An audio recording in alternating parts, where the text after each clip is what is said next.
废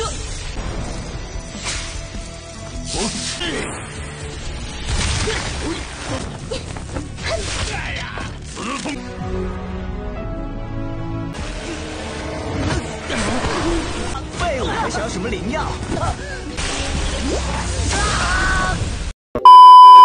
Guys, gimana kabarnya? Baik kan? Tentunya dong. Selamat datang kembali di channel Movie Klonal. Kali ini Mimin menceritakan donghua berjudul Wudong Qiankun. Donghua Wudong Qiankun menceritakan tentang Lindong, seorang anak laki-laki dari keluarga Lin di mana keluarganya sangat direndahkan, bisa dibilang dibuang dari klan Lin. Masalah ini dimulai dari kekalahan ayahnya dengan Lin Lantian, di mana ayahnya menjadi depresi dan mendapat cemoohan dari semua orang, sampai dia menemukan Kintan yang nantinya menjadi saudara angkatan Lindong. Bulian ke Lindong semakin menjadi, namun kalau sudah menyangkut ke Kintan ataupun ayahnya, Lindong bisa berubah ganas. Sampai akhirnya dia terjatuh dan batu penyerap menempel ke tangannya. Mulai saat itu, peningkatan kemampuan kultivasi Lindong meningkat dan dalam kejuaraan keluarga, dia menjadi pemenangnya. Saat pergi ke kota, dia bertemu dengan kakek tua yang nantinya akan menjadi pembimbing dia sampai memiliki kekuatan jiwa yang kuat. Di sini, Lindong akan bertarung dengan ahli kekuatan jiwa dan menyerap tenaganya dan menjadi pemenang dalam perebutan menara dan bisa membuka ruang rahasia yang selama ratusan tahun belum ada yang bisa membukanya, sehingga mendapatkan kekuatan leluhur dan peta. Daripada kalian semakin penasaran tanpa berlama-lama lagi, langsung saja kita cus ke ceritanya. Let's go!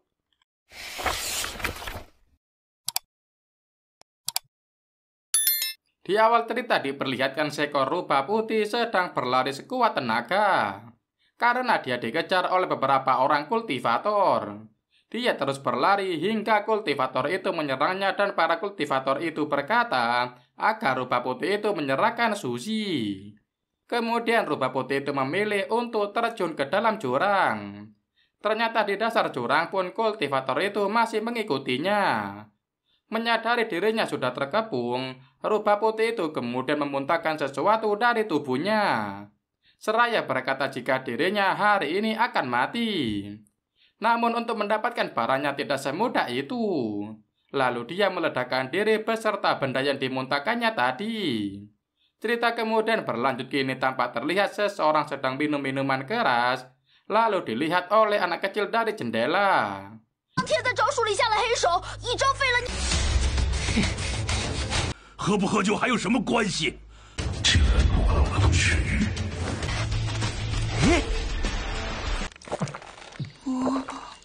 Di saat itu juga datanglah seorang wanita dan berkata kepada pria itu agar pria itu mengurangi minum-minumnya. Namun pria itu yang dipanggil Sioge kemudian memarahi wanita itu. Lalu anak laki-laki kecil yang melihat dari jendela pun kemudian masuk dan segera menyela perkataan Sioge dan mengatakan jika Sioge tidak gagal. Tidak disangka Sioge begitu marah mendengar perkataan anak laki-laki kecil itu. Lalu Sioge membentak dan memarahinya. Anak laki-laki itu pun berlari meninggalkan rumah dengan rasa sedih. Dia terus berlari ke arah hutan, dan anak kecil itu juga membayangkan dan teringat jika dirinya dan ayahnya Sioge dicemooh oleh keluarga besarnya. Keluarga Sioge diusir dan dikucilkan. Pikiran itu memenuhi isi kepala anak laki-laki kecil itu, dan itu semakin membuat dirinya sedih dan down. Waktu berlalu begitu cepat, kini anak laki-laki kecil itu tumbuh menjadi pemuda remaja yang tampan. Di saat ini terlihat dirinya sedang dibuli oleh pemuda lainnya, dan mereka mengatakan jika ayahnya tidak berguna.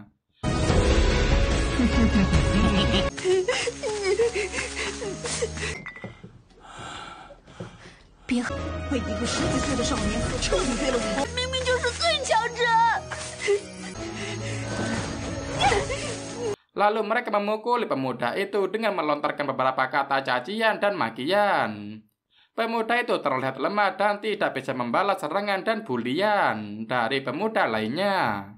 Dia hanya bisa marah, mau membalas pun tidak punya kekuatan. Pemuda yang dibuli kini terlihat terjatuh dari atas tebing. Badannya terbentur oleh beberapa batu yang ada di tebing. Kini terlihat pemuda itu pingsan setelah badannya terlempar di dasar tebing. Dan di saat dia dalam keadaan setengah sadar, dia masih memikirkan banyak hal. Dia merasa kesal dan sedikit jengkel terhadap dirinya sendiri. Karena dia masih saja kalah dan masih saja menjadi orang yang tidak berguna di mata orang lain dan teman-temannya. Secara kebetulan dari arah tangannya yang terluka mengalir ke bebatuan lalu mengenai sebuah benda. Tidak disangka setelah benda itu terkena tetesan darah, benda itu mengeluarkan sinar. Dan sinar itu membuat batu besar yang ditempati pemuda itu hancur berkeping-keping. 连通背拳一响都打不出来。废物，还想要什么灵药？ Kemudian pemuda itu terjatuh ke dalam sungai dan dia masih tidak sadarkan diri. Kini diceritakan waktu 6 tahun yang lalu, terlihat di sebuah tempat atau kediaman sebuah klan. Di sana sedang diadakan sebuah pertemuan besar, yaitu pertemuan atau kompetisi Zubi. Kompetisi itu pun dimulai, dan kini terlihat Xiaoqi, ayahnya sang pemuda, bertarung melawan Ling Langtian. Di dalam kompetisi itu, Xiaoqi kalah dan kekuatannya diambil oleh Ling Langtian. Kejadian itu semua yang berada di dalam ingatan sang pemuda dan masih dalam ketidaksadarannya. Dia memilih tekad untuk menjadi lebih kuat. Kini dia terlihat sudah berada di rumahnya dan masih saja heran dan bertanya-tanya kepada apa yang ada di tangannya. Karena telapak tangannya terlihat bersinar sejak dia terjatuh dan berada di dasar sungai. Beberapa saat kemudian seorang adik wanita bernama King Tan datang ke rumahnya untuk memeriksa keadaan pemuda itu. Kini di malam harinya pemuda itu bermimpi. Di dalam mimpinya dia memiliki sebuah kekuatan besar. Kemudian pagi pun menjelang, dia terbangun lalu sayup-sayup dia mendengar adik perempuannya dibuli oleh pemuda. Lalu dia bergegas menghampiri adik perempuannya lalu dengan sigap dia melawan pembuli itu.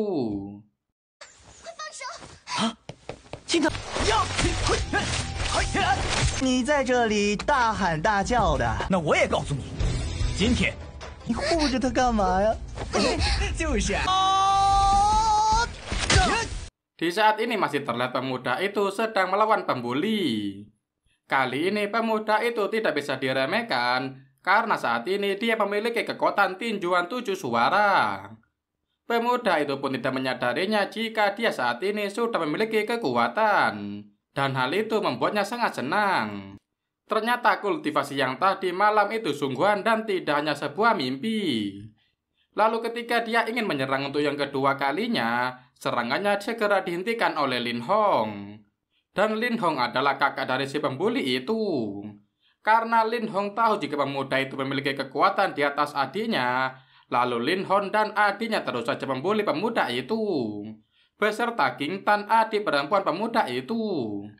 Setelah mereka puas membuli, mereka kemudian meninggalkan pemuda itu dan adik perempuannya. Tidak disangka kejadian pembulian itu disaksikan oleh ayah pemuda itu, Xiaoqi, dari atas bukit. Kini terlihat Xiaoqi dan pemuda itu sedang berjalan di hutan bambu. Tak lama mereka menghentikan langkahnya, lalu ayahnya bertanya untuk memastikan apakah benar jika anaknya sekarang memiliki kekuatan 7 suara. Setelah dia mengetahui memang benar memiliki kekuatan itu, dia sangat bangga kepada anaknya karena secara diam-diam anaknya memiliki kekuatan dan kemajuannya juga sangat cepat. Lalu Xiaoqi memutuskan untuk mengajari ilmu yang dia miliki kepada anaknya. Kini terlihat sore hari menjelang, Dao Er pemuda itu sedang berjalan menyusuri hutan bambu dengan King Lan. Dari obrolan mereka terdengar Dao Er ingin mengajari King Lan sebuah ilmu bela diri, dengan tujuan agar King Lan tidak dibuli lagi oleh beberapa pemuda. Namun King Lan terlihat sedih. Dia sedih jika dia kehilangan Dao Er dan akan dipaksa untuk menikah dengan Lin Hong. Di saat mereka sedang asyik mengobrol, tiba-tiba King Tan terjatuh dan terlihat lemas. Ternyata dia mengalami racun beku dan itu membuat tubuhnya membeku dan kedinginan. 7项中备全。我家哥哥最好了。等学会了，哥就教给你。你天资过人，这些年。Daoer kemudian membopong Kinlan untuk dibawa pulang ke rumahnya. Sesampainya di rumah, Daoer terlihat memeluk Kinlan dengan erat. Itu dilakukan agar Kinlan tidak semakin kedinginan. Namun Daoer juga terlihat sangat tersiksa karena dia juga ikut menggigil kedinginan. Tak lama setelah itu, batu yang ada di tangannya Daoer bereaksi. Ternyata batu itu bisa menyerap energi dingin di tubuhnya dan di tubuh Kinlan.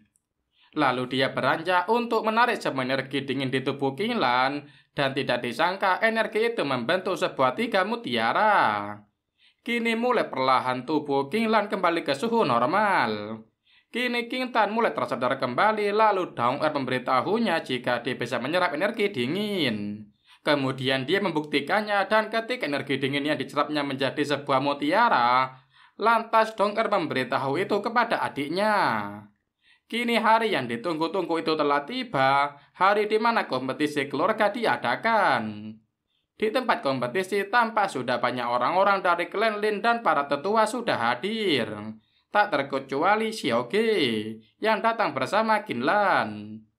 Sebelumnya, untuk menyambut pertandingan itu, Lindong berlatih dengan keras agar kekuatan dan kultivasinya meningkat dengan pesat. Kini terlihat Lindong mengikuti kompetisi dan bertarung melawan Lin Hong. 怎么，三叔教训不了你？要。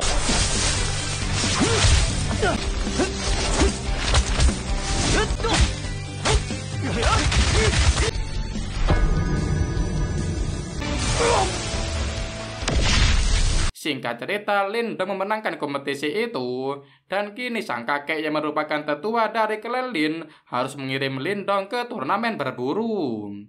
Semua tetua akan memberi ilmu tambahan kepada Lindong.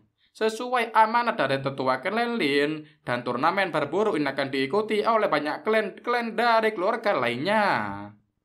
Terlihat di arena kompetisi berburu, di sana Lindong dan ayahnya Xiaoge dan juga tetua klan Lin yang tak lain adalah kakeknya sendiri sedang membicarakan tentang kompetisi berburu yang akan segera diadakan. Di sana para tetua memberitahu Lindong jika target buruan yang akan diburu di kompetisi adalah harimau piton api. Lalu ayah Lindong memberitahu jika harimau api berada di level surgawi. Jadi sangat mustahil Lindong bisa mengalahkannya. Lalu ayahnya memberi saran jika Lindong hanya membutuhkan sisinya saja. Lalu kakeknya juga memberi saran kepada Lindong untuk tidak gegabah mengingat kekuatan Lindong masih belum sebanding dengan harimau piton api. Ketika klan Lin sedang mengobrol dan memberi nasihat kepada Lindong, tiba-tiba mereka mendapatkan tamu yang tak diundang, yaitu tamu dari keluarga Lei, dari keluarga Xi. Tak lama kemudian datanglah juga orang-orang dari klan rumah berladiri pedang. Lalu tiba-tiba Lindong diberitahu oleh Tuan Muda Wu jika adiknya Lindong sedang dibuli oleh Tuan Putri dari keluarga Li. Kemudian Lindong segera menghampiri adiknya. Dan memang benar adiknya sedang dibuli. Kini Lindong membalas perbuatan Tuan Putri Li dan Lindong menampar Tuan Putri Li. Kemudian tidak menunggu waktu lama, semua keluarga dan tetua segera datang ke tempat itu. Tetua kini mengumumkan jika kompetisi perburuan segera dimulai. Tentunya dengan beberapa peraturan-peraturan yang wajib dipatuhi oleh semua pihak. Terlihat Lindong dan adiknya Kinlan sedang memulai pemburuan. Kinlan sedikit merasa takut jika kakaknya Lindong akan dibunuh oleh Tuan Muda Li. Karena dia telah menampar Tuan Putri mereka. Beralih ke tempat berburu keluarga Li, kini keluarga Li sudah menemukan harimau piton api. Terlihat mereka sedang menyerang harimau buruannya itu. Sekilas terlihat generasi muda keluarga Li merasa kewalahan dengan kekuatan yang dimiliki oleh harimau. 那你打了谢莹莹，雷利他一定会报复的。都听清楚了吗？这黄毛虎受了重伤，还那么难对付。一方以上得到鳞片。怎么办？黄毛虎被他们先发现了。 Di saat itu juga pergerakan keluarga Li sudah diamati oleh Lindong, Kinlan, dan juga generasi muda dari keluarga Wu. Lalu mereka bertiga, Tuan Muda Wu Lindong dan Qinlan, sedang mengatur strategi untuk ikut menyerang harimau piton api. Dengan mengalahkan keluarga Li terlebih dahulu yang nantinya hadiahnya akan dibagi 2. Benar saja saat ini mereka sedang menjalankan rencananya. Dengan menyerang generasi muda dari keluarga Li, dan untuk sementara mereka semua mengabaikan keberadaan harimau buruan mereka, kini mereka saling serang. Sesuai rencana kini Lindong yang bertugas untuk menghadang dan menyerang generasi muda Li. Sedangkan Wu Yun bertugas untuk mengambil sisi dari harimau piton api. Dan tugas itu sudah berhasil. Kini Wu Yun sudah mendapatkan sisi harimau piton api, dan kini Wu Yun membawa lari sisi itu untuk mengamankannya. Namun generasi dari keluarga Li mengetahui lalu mengejar Wu Yuan. Dan kini Wu Yun terperangkap ke dalam jebakan. Sisi itu jatuh ke tangan generasi muda Li. Lalu Lindong datang ke tempat itu untuk membantu Wu Yun. Namun sayang Wu Yuan kini sudah ditendang untuk dimasukkan ke dalam gua harimau macan oleh Leli.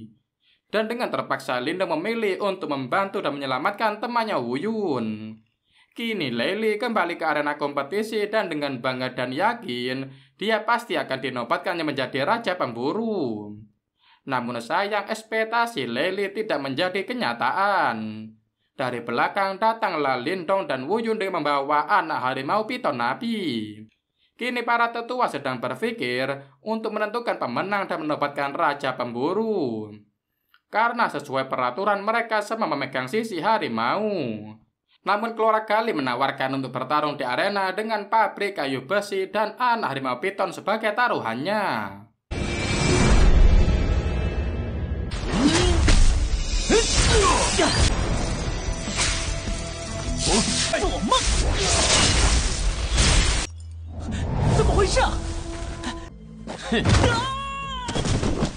Kini Lindong sedang bersiap-siap di atas arena untuk bertarung melawan Leli. Tetua keluarga Lin sedang khawatir dan dia berharap keputusan yang diambil Lindong tidak terburu-buru. Dia juga berharap dengan Lindong mengambil langkah seperti itu sudah dengan mempertimbangkan kemampuannya. Kini Leli sedang mengeluarkan kekuatannya yang berada di level Yuan surgawi. Lalu Lindong juga ternyata sudah mencapai level yang sama. Kini mereka sedang bertarung dengan menunjukkan kemampuan dan kekuatan mereka masing-masing. Dilihat dari beberapa gerakan, Lindong sangat dengan mudah mengimbangi serangan dari Leli. Dan itu membuat para tetua dan ayah Lindong sendiri kagum atas kekuatan yang dimiliki oleh Lindong.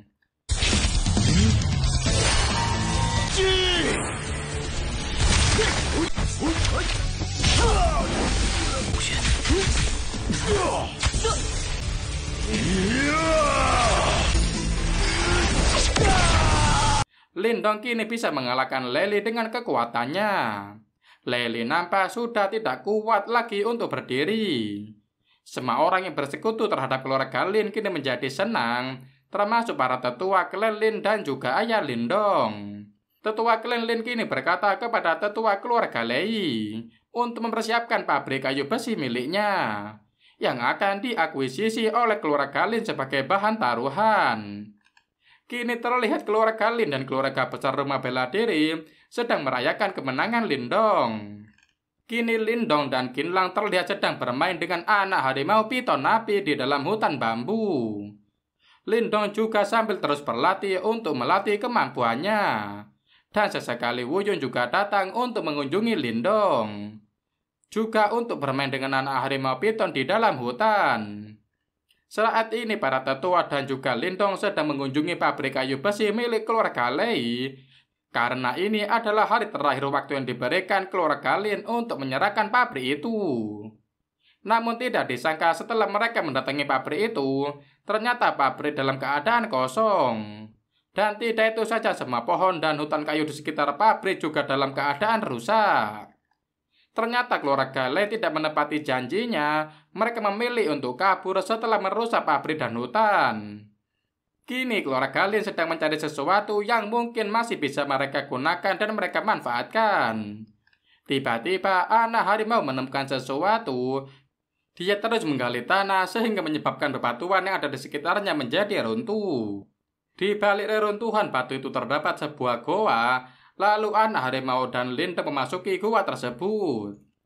Di dalam goa itu terasa sangat panas dan batu yang ada di tangan Lindong pun bereaksi dengan mengeluarkan cahaya. Lindong terus saja menyusuri goa itu dan dia menemukan fosil dari binatang buas. Kemudian anak harimau itu menemukan benda seperti rok binatang buas, dan tanpa disangka anak harimau itu memakan benda itu. Kini Lindong melihat sebuah benda mirip bunga. Di saat itu juga batu yang ada di tangannya bereaksi dan menyerap energi dari bunga itu yang membuat Lindong sedikit kesakitan. Terlihat kini anak harimau menyeret Lindong ke tempat di mana para tetua klan Lin berada. Di sana Lindong mengatakan jika dia menemukan batu vulkanik. Kini para tetua meminta Lindong untuk menunjukkan goa itu. Mereka sangat senang karena dengan penemuan itu mereka bisa menambangnya. Dan itu menjadi berkah dari keluarga Lin. Lalu dengan sedikit mengambil batu vulkanik itu, Lindong membuat mutiara dan dia berkata dia akan segera kaya dengan penemuan batu itu. Lalu dia bergegas keluar karena di luar ada keributan. Ternyata itu adalah Qinlang yang sedang memarahi anak harimau. 难道这妖兽想吃这朵花？说说你，怎么光长个子不长脑子啊？喂，别乱吃东西！你，怎么回事？你和爹去盐城秘密出售阳元石。 Di saat itu juga Lindong memberitahu Qinlan jika dirinya, kakek dan juga ayahnya akan pergi untuk menjual batu yang Yuan. Dan kehidupan mereka sebentar lagi akan berubah, dia juga bisa membeli obat untuk ayahnya. Saat ini diperlihatkan tetua keluarga Li sedang berbincang dengan koleganya. Dari pembicaraannya mereka sedang membicarakan tentang banyak munculnya jual beli batu yang Yuan di kota Yan secara tiba-tiba. Hal itu berhubungan dengan keluarga Lin dan kata koleganya, sepertinya mereka keluarga Lin mendapat batu yang Yuan dari tambang yang ada di pabrik kayu besi.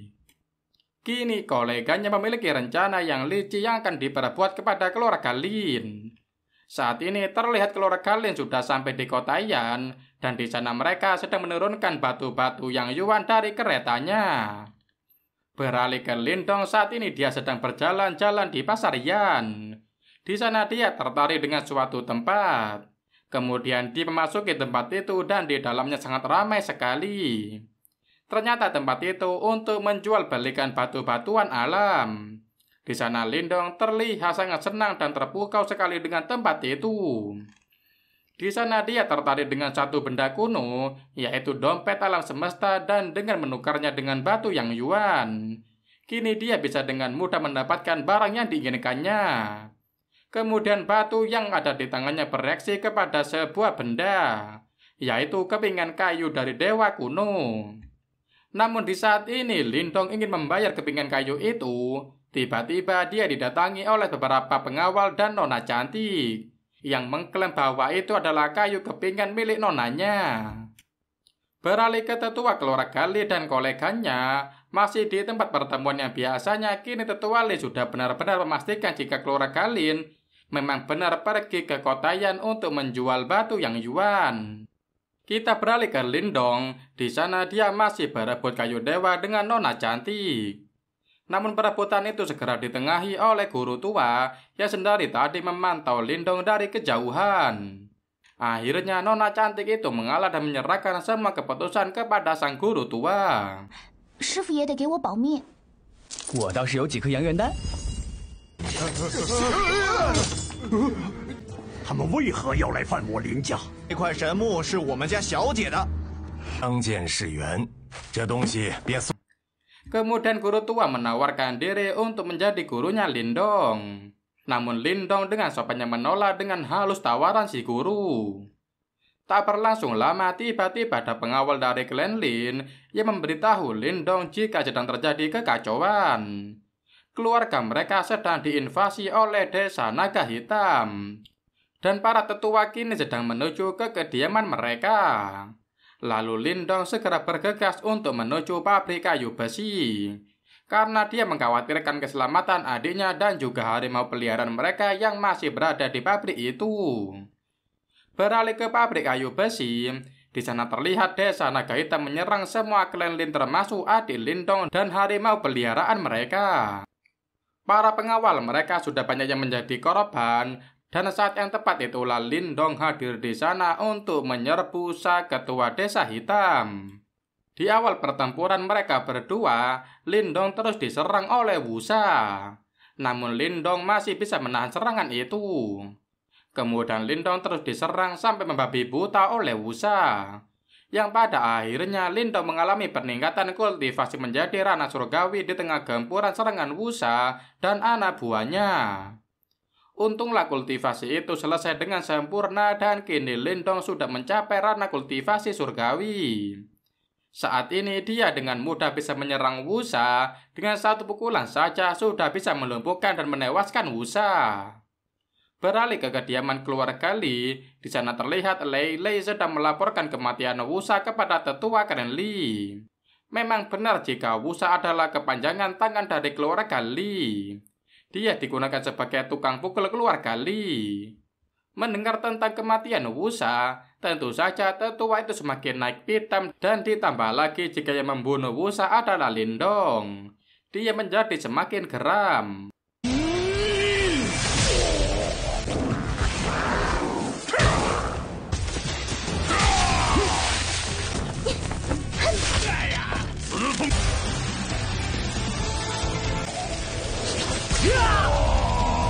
Saat ini terlihat para tetua keluarga Li sedang berkumpul di kediaman dan tempat rapat keluarga mereka.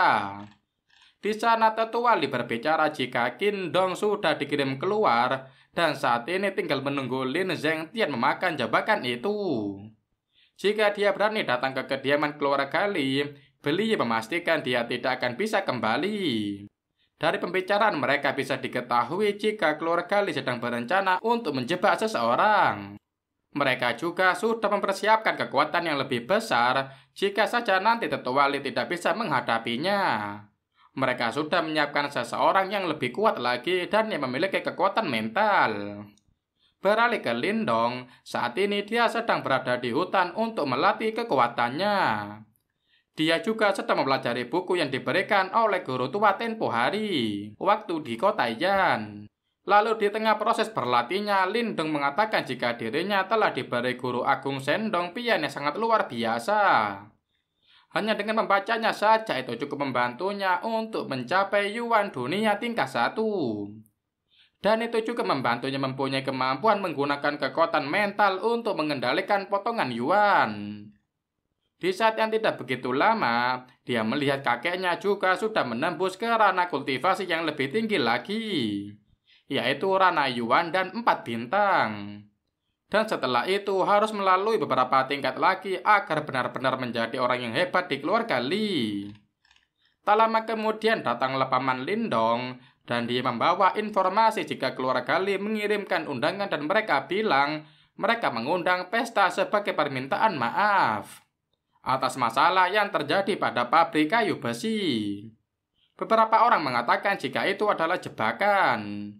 Akan tetapi, klan Lin mengatakan jika tidak perlu takut. Lagi pula saat ini dirinya telah menjadi kultivator Yuan dan kecil. 这符文果然能感知我的精神力。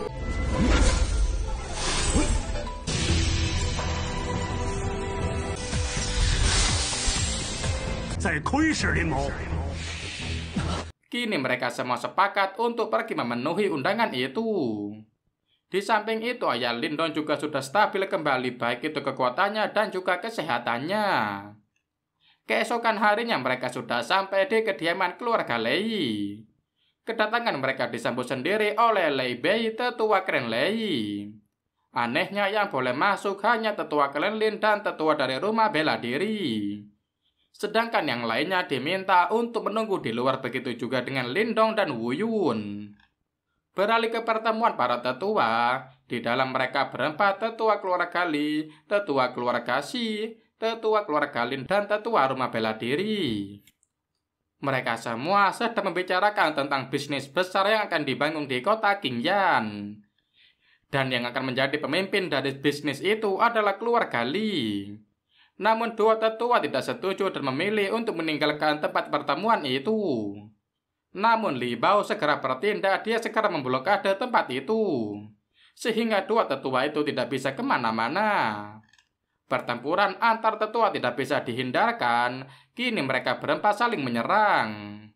Namun itu pihak dari keluarga Li dan Xi diam-diam sudah menyiapkan orang dengan kemampuan kekuatan mental dan menyerang kedua tetua lainnya. Semua orang termasuk ayah dan paman Lindong juga tidak luput dari serangan mental itu. Ketika Lindong melihat ayah dan kakeknya sedikit terluka karena serangan itu, kini Lindong berinisiatif untuk mengambil alih. Kini dia yang bergantian untuk menyerang orang itu. Lindong tanpa basa-basi lagi mengeluarkan juga kekuatan mental yang dimilikinya. Kali ini pertempuran sedikit seimbang karena sama-sama memiliki kekuatan mental. Di awal pertempuran terlihat Lindong sedikit kewalahan menghadapi serangan dari orang itu. Namun dia kemudian memutar otak dan mulai mempelajari serangan demi serangan.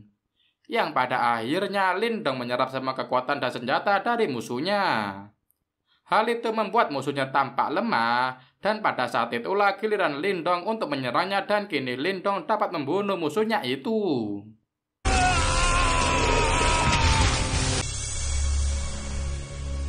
现在的你却还不是我的对手。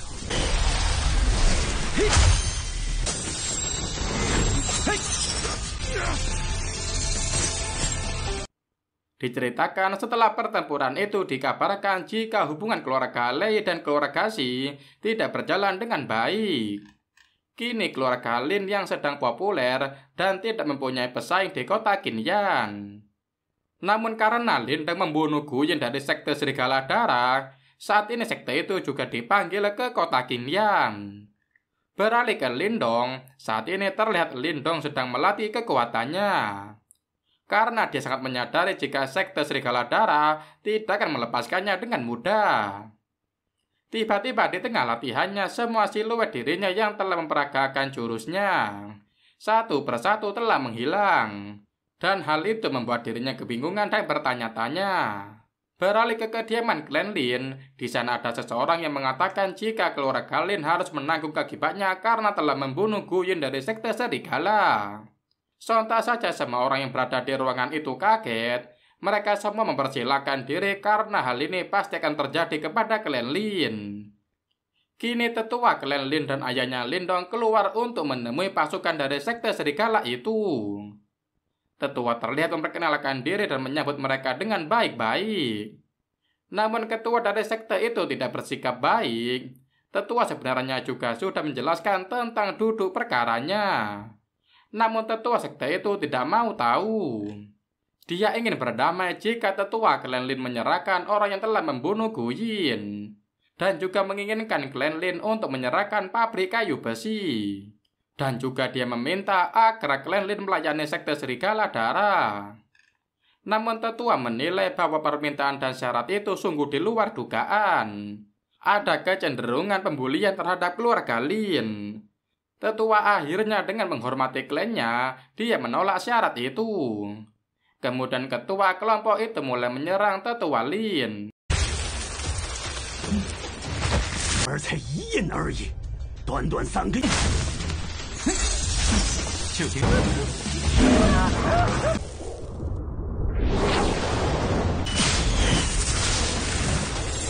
Dan sudah bisa ditebak tetua Lin mengalami kekalahan dalam serangan itu. Kabar baiknya di saat genting seperti itu, Lindong telah tiba di tempat itu. Dengan gagah berani dia muncul dan mengakui jika dirinya lah yang membunuh Gu Yin. Kini Wei Tong, ketua sekte Serigala, sedang menyerang dan ingin menghabisi Lindong. Begitu juga Lindong sudah siap untuk menghadapi serangan itu. Di dalam serangan kecil itu belum diketahui siapa yang menang dan siapa yang kalah. Lalu Lindong menawarkan sebuah tawaran yang menarik untuk Wei Tong. Untuk 3 bulan ke depan mereka akan bertempur dengan mati-matian. Jika Wei Tong yang menang, dia akan mendapatkan pabrik kayu besi milik keluarga Lin. Dia juga akan mendapatkan kediaman keluarga Lin. Namun jika Wei Tong kalah, maka semua urusan mengenai Gu Yin telah secara otomatis selesai. Tidak ada pertikaian lagi ke depannya. Dengan berat hati, Wei Tong menerima tawaran itu. Akan tetapi dia menawar jikalau waktu 3 bulan itu terlalu lama.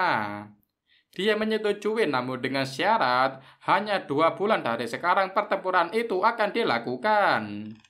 2 bulan ke depan pertempuran itu akan dilakukan di panggung kota Yan. Di saat itu mereka akan berduel sampai mati, ucap Wetong sebelum meninggalkan kediaman keluarga Lin. Kini para tetua keluarga Lin dan juga ayahnya Lindong sedang menghela nafas panjang. Mereka semua khawatir tentang apa yang akan terjadi 2 bulan ke depan. Sebenarnya para tetua ingin marah kepada Lindong, namun hal itu diurungkan dan mereka hanya bisa mengambil nafas panjang. Akhirnya Lindong mengatakan kepada para tetua jika dalam 2 bulan ini dirinya akan pergi ke kota Yan. Dia beralasan beberapa obat dan seni bela diri mungkin bisa dia temukan di sana. Dan akhirnya kakeknya mengizinkan. Tujuan Lindong ke kota Yan selain untuk melatih ilmu bela diri, dia juga ingin mengembalikan kekuatan jimat batu yang dimilikinya. Kini sampailah Lindong ke kota Yan. Di sana dia ingin pergi ke pelelangan barang-barang antik. Namun kata orang-orang pelelangan itu hanya diperuntukkan untuk 3 keluarga dan orang biasa tidak diizinkan untuk mengikutinya. Kali ini Lindong sampai merubah penampilannya agar dia bisa memasuki tempat pelelangan itu. Kini setelah dia merubah penampilannya, dia segera pergi ke tempat pelelangan itu. Di sana tempat itu terlihat begitu besar dan mewah, namun sepertinya gerak-gerik Lindong ada yang selalu mengamatinya. Di sana Lindong bertemu dengan guru agung Yandasi. Dia sangat bahagia bisa melihat lagi guru agung. Namun dia mengurungkan niatnya untuk menemuinya karena dia memiliki kekuatan lain, yaitu batu jimat miliknya yang kini batu itu sedang dalam masalah. Tak lama kemudian 2 wanita cantik datang berjalan dan mendekati guru agung. Mereka memilih duduk di samping guru agung. Saat ini pemandu lelang telah mengumumkan jika lelang Wang Jin telah dimulai. Satu persatu barang sedang ditawarkan dan ada satu barang yang menarik perhatian Lindong, yaitu obat suling obat spiritual rank 5. Dan itu bisa meningkatkan kekuatan spiritual. Lindong pun menawar dengan harga yang sangat tinggi dan itu cukup menarik perhatian semua orang dan semua pengunjung lelang itu. Pada akhirnya guru agung dan nona cantik mengetahui jika itu Lindong, orang yang pernah mereka temui di tempat yang sama 2 bulan yang lalu. Setelah acara lelang itu selesai, salah satu wanita cantik itu menemui Lindong. Dia berkata bahwa ada seseorang yang ingin bertemu dengannya di dalam ruangan Wang Jin. Lindong pun sudah bisa menebak jika yang ingin menemuinya adalah Yandasi. Saat itu Lindong sudah berada di suatu ruangan. Di sana dia dan 2 wanita cantik sedang menunggu kedatangan Yandasi. Setelah menunggu beberapa saat datanglah Yandasi ke ruangan itu. 你已经凝练本命符印了。偶然得到了一种凝符之法。看来您老的眼光果然是极。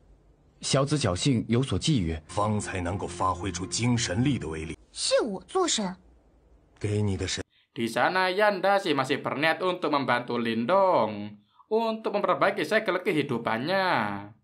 Namun secara halus Lindong menolaknya karena saat ini dia telah memperbaiki segel kehidupannya sendiri. Dia lalu membuktikan dan menunjukkan segelnya kepada Yandasi. Sontak saja Yandasi merasa sangat kaget. Dia tidak mengira jika laki-laki muda yang ada di depannya memiliki kemampuan yang sehebat itu. Yandasi juga mengatakan jika segel kehidupan merupakan dasar ahli yang duniawi. Dan hanya dengan memperbaiki segel kehidupan, seseorang bisa menggunakan kekuatan mental yang sebenarnya. Segel kehidupan dibagi menjadi 3 jenis. Segel kehidupan spiritual, segel kehidupan surgawi. Beliau juga menjelaskan jika segel kehidupan spiritual adalah yang paling jarang ditemui. Segel ini memiliki kemampuan khusus, dan salah satunya adalah kekuatan untuk menyerap energi langit dan bumi. Kini Yandasi mengutarakan maksudnya menemui Lindong. Guru agung itu ingin meminta bantuan kepada Lindong. Beliau ingin Lindong ikut bertarung mewakili pihaknya dan bertarung melawan 2 kekuatan lainnya yang ada di kota Yan. Setelah Lindong menerima tawaran itu, dirinya meminta syarat agar diperbolehkan untuk mandi di kolam Danxian. Dengan begitu dia bisa menyerap energi yang ada di kolam itu untuk menambah kekuatan agar bisa melindungi keluarganya. Saat ini terlihat Lindong sedang berada di alam bawah sadarnya. Di sana dia terus mencari sebab kenapa batu jimatnya bisa hancur. Di saat itu juga dia dikagetkan dengan kedatangan sesuatu yang asing. Dan ternyata itu adalah rubah putih pemilik batu jimat. Rubah itu menyebut dirinya sebagai iblis celestial Marta, dan Lindong juga menanyakan kepada kekuatan batu itu semakin melemah. Lalu rubah putih itu mengatakan jika batu itu harus terus diisi energinya, dan hanya bisa diisi dengan mandi di kolam Danxian. Secara singkat cerita, Lindong kini bekerja sama dengan rubah itu. Kini masih terlihat Lindong berada di alam bawah sadarnya, dan setelah dirinya memutuskan untuk bekerja sama dengan rubah putih pemilik batu jimat, kini dirinya meminta bantuan rubah putih itu untuk ditunjukkan dan diantar ke ruang kekuatan mental. Di sana Lindong menemukan sesuatu benda yang asing. Ternyata itu adalah piringan mental. Jika Lindong menduduki piringan mental itu, piringan mental akan menghancurkan kekuatan mental. Namun kemudian akan dipulihkan kembali oleh piringan mental itu. Siklus itu sangat membantu untuk kekuatan mentalnya Lindong. Namun hal itu sangat menyakitkan, sehingga rubah putih itu juga tidak bisa menahannya. Akan tetapi hal itu tidak berlaku bagi Lindong. Saat ini dia sedang berjalan mendekati piringan mental itu. Dia sekarang mulai mendudukinya, dan proses yang menyakitkan itu pun dimulai. Beralih ke kota Yan, dan di sana ini terlihat Lindong sudah dijemput dengan kereta kencana yang sangat mewah dan besar. Saat dia memasuki kereta itu, di dalam sudah ada beberapa orang, yaitu Liu Yi dan Nona Ziyue. Mereka semua merupakan perwakilan dari rumah pelelangan Wan Jin yang akan ikut berpartisipasi dalam pertempuran di kota Yan. Di sana juga dia diperkenalkan dengan Presiden Xiao Wajin. Dia adalah orang yang bertanggung jawab terhadap rumah pelelangan Wan Jin. Setelah beberapa saat mereka semua berkenalan, kini tiba saatnya mereka berlima berjalan menuju kolam Danxian. Di sana mereka sudah disambut oleh pemimpin Yue, dan pemimpin itu juga tidak datang sendirian, melainkan juga dengan membawa rombongan. Kini pertarungan itu pun dimulai.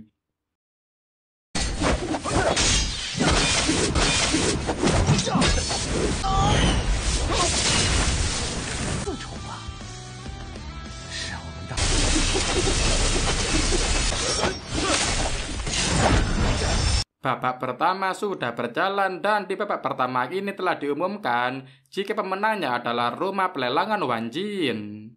Babak kedua pun kini tengah berlangsung.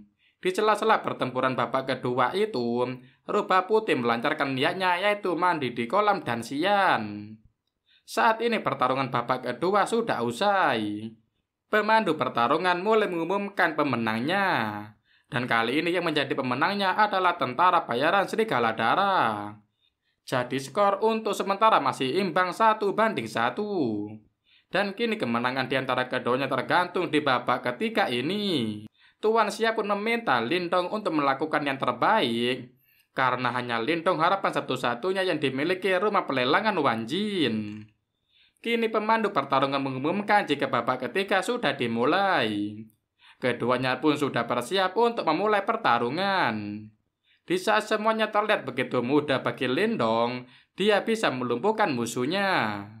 Saat itu terasa ada yang janggal, namun pemandu pertarungan belum mengumumkan pemenangnya. Di saat yang tidak terduga, musuh Lindong kemudian bangkit, dan dia menggunakan kekuatan jahat yang merubah darah menjadi kekuatan. Itu merupakan hal yang baru yang dilihat oleh Lindong. Dengan kekuatan itu, musuh Lindong menjadi sangat-sangat lebih kuat dibanding sebelumnya. Saat ini Lindong merasa kewalahan, namun dia tidak pasrah begitu saja. Dia masih berpikir untuk melakukan berbagai strategi untuk melawan dan melumpuhkan musuhnya itu.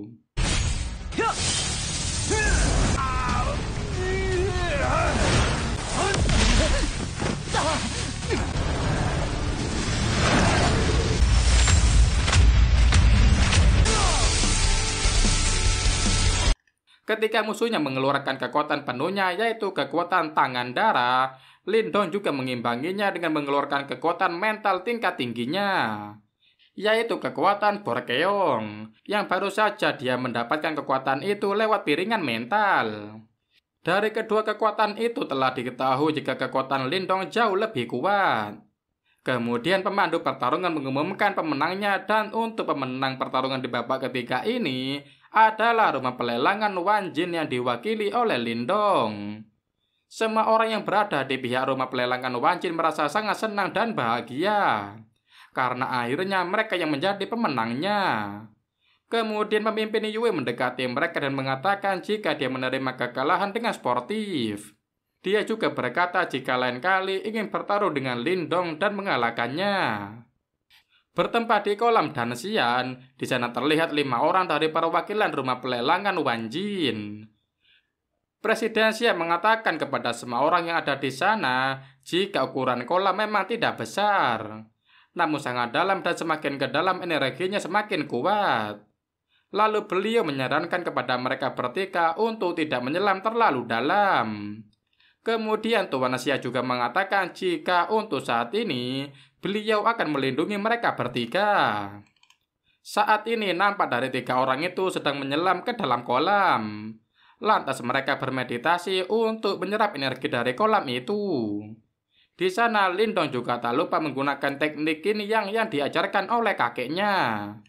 Namun teknik itu ternyata tidak banyak membantu. Dia hanya sedikit melakukan penyerapan sedangkan 2 temannya sudah menyerap begitu banyak energi. Lalu Rubah Putih menawarkan kerjasama lagi. Dia akan membantu penyerapannya Lindong. Akan tetapi dengan syarat, Lindong harus menyelam lebih dalam lagi ke dasar kolam. Karena Rubah Putih ingin mengetahui sebenarnya apa yang ada di dasar kolam. Karena dia mendeteksi adanya arus aneh yang ada di dasar kolam. Kemudian Lindong pun menyetujui persyaratan itu. Saat ini Rubah itu mulai memberikan teknik rahasia kekuatan mental kepada Lindong. Saat ini Lindong berhasil menyerap energi dari kolam dengan serapan yang sangat besar, sehingga kini dia bisa mencapai kultivasi surgawi tahap akhir. Saat ini energi batu jimat miliknya juga telah pulih kembali, dan itu semua berkat teknik kekuatan mental yang diberikan oleh Rubah Putih. Karena Lindong merasa penyerapannya sudah selesai, kini dia menepati janjinya untuk menyelam lebih dalam ke dasar kolam. Saat ini Lindong sudah sampai ke kolam dasar, dan di sana dia melihat piton giok air, dan lebih spesifiknya itu adalah jiwa iblis dari piton giok air. Berdasarkan informasi dari Rubah Putih, jiwa iblis piton itu tidak begitu kuat, karena saat ini jiwa itu sedang terluka dan kecerdasannya juga tidak tinggi dan mudah untuk ditangani. Lindong sebenarnya tidak mau mengganggu makhluk itu karena dalam keadaan terluka saja dia memiliki kekuatan Yuan dan tingkat tinggi. Apalagi jika jiwa itu tidak terluka pasti akan memiliki kekuatan yang sangat sempurna. Namun berbeda dengan Lindong yang ingin lari, Rubah Putih itu malah terlihat mendekati jiwa iblis piton giok itu. Menurut Rubah Putih, iblis jiwa piton itu membantu sebuah mutiara yin yang, dan jiwa itulah yang melindungi kolam Danxian. Menurut Rubah Putih itu, jika mutiara yin yang adalah merupakan harta sebenarnya dari kolam ini, itu adalah objek yang membantu kolam setiap puluhan ribu tahun.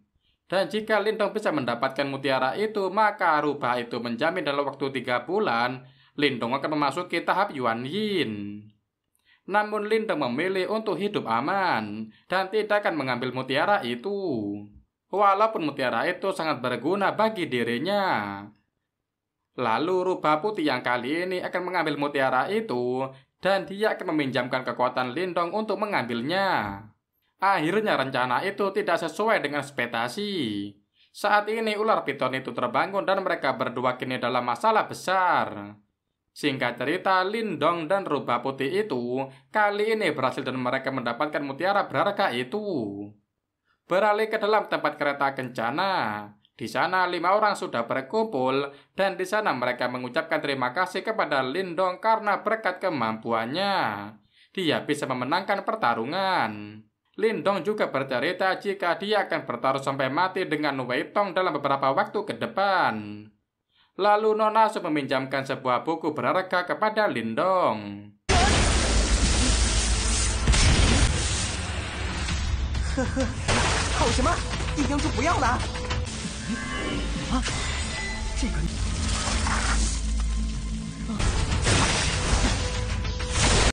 Saat ini di kediaman Lindong terlihat dia sedang belajar dari buku yang dipinjami Nona Su.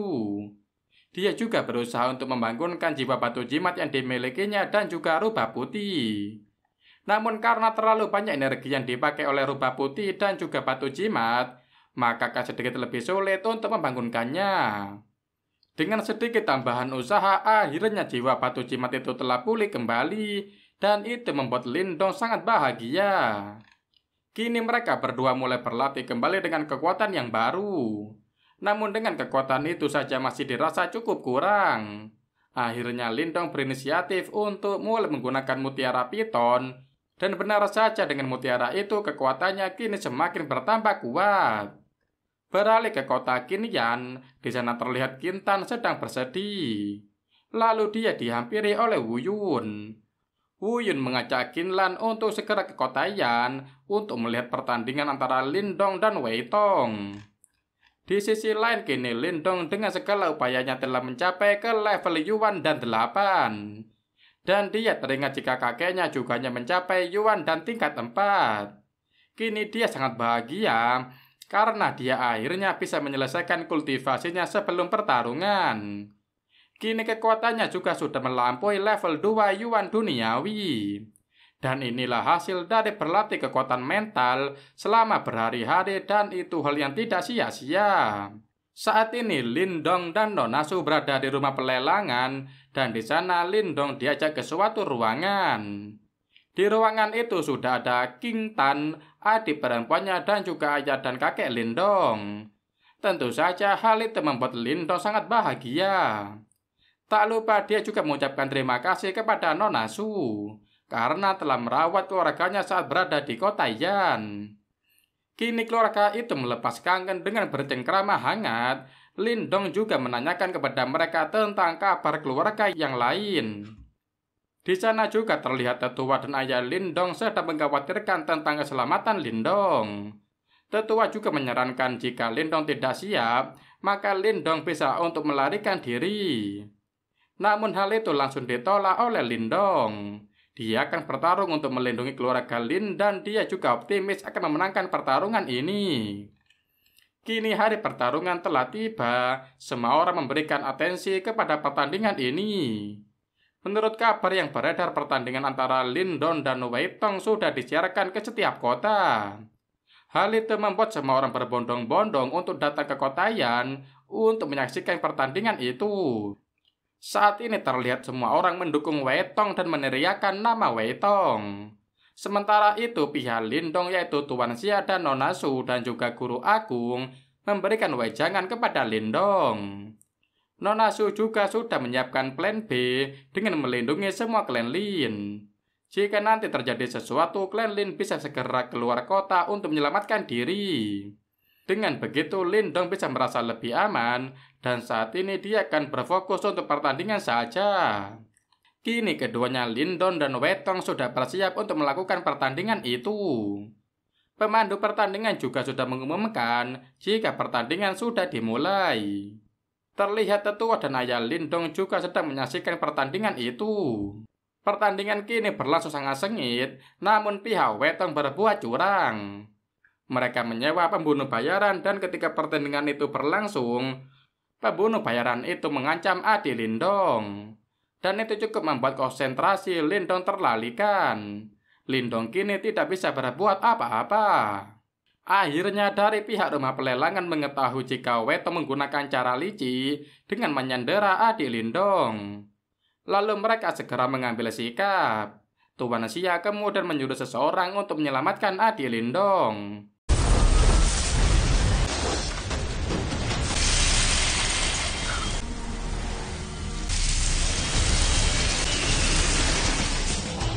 Namun hal itu diurungkan karena sangat berbahaya. Yang ditakutkan mereka malah akan nekat membunuh Sandra. Dalam kebimbangan itu, Guru Agung akhirnya memberi solusi. Jika beliau yang akan menyelamatkan Sandra. Kini pertandingan pun dilanjutkan. Di satu sisi Lindong harus melawan Wetong, namun di sisi lain dia tidak tega adiknya menjadi Sandra.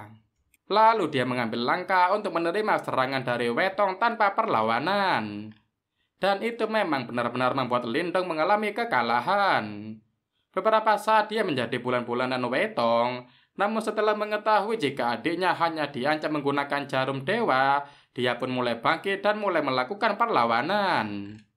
Benar saja setelah Lindong melakukan perlawanan, kini bukan saja bisa membalas serangan Wetong, dia juga bisa menyerang pembunuh bayaran yang mengancam adiknya. Kini adiknya bisa terselamatkan dan bisa terlepas dari dekapan tangan si pembunuh bayaran. Kembali ke arena pertandingan, berkat serangan Lindong kini Wetong terlihat sudah kalah dan tidak bisa bangun. Lalu Lindong menghampiri keluarganya untuk menanyakan keadaan mereka. Di saat itu juga terlihat di arena pertandingan Wetong mulai bangkit dan mulai menyerang Lindong.